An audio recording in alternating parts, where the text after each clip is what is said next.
दोस्तों, हमारी रगें एक स्मार्ट सिस्टम के तहत काम करती हैं जो ऑक्सीजन मिले खून की मुंतकिली का काम करती हैं।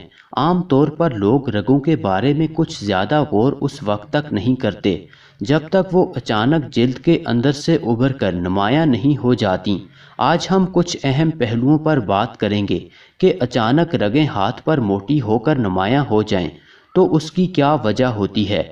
दर हकीकत आम तौर पर रगों का इस तरह उभरना फ़िक्रमंदी की बात नहीं होती, मगर कभी कभार ये मखसूस तिब्बी मसाइल का इशारा भी करती हैं।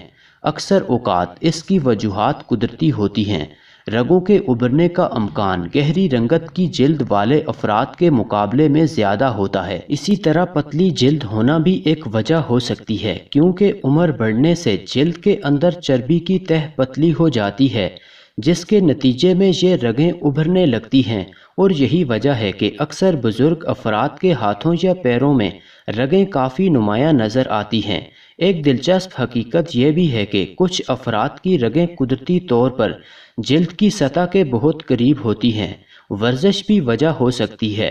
वर्जिश के दौरान रगों का अचानक उभरना आम होता है। जिस्मानी सरगर्मियों के दरमियान जब मसल्स हरकत में आते हैं तो रगें जिल्द की सतह की जानिब उभर कर नुमायाँ होती हैं।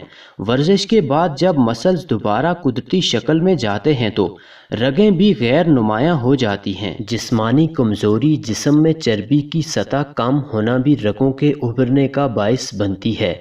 पतले अफराद की जिल्द के अंदर चर्बी की तह भी पतली होती है और ये पतली तह रगों को छुपाने के बजाय ज़्यादा नुमायाँ कर देती है।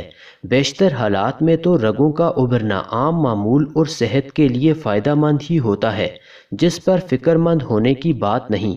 ताहम अगर रगें उभरने के साथ चंद दीगर अलामात जैसे सीने में दर्द, सांस लेने में मुश्किल, रगों के करीब सूजन हो तो डॉक्टर से रुजू करना चाहिए, क्योंकि ये मुख्तलिफ तिब्बी मसाइल का अंदिया हो सकता है।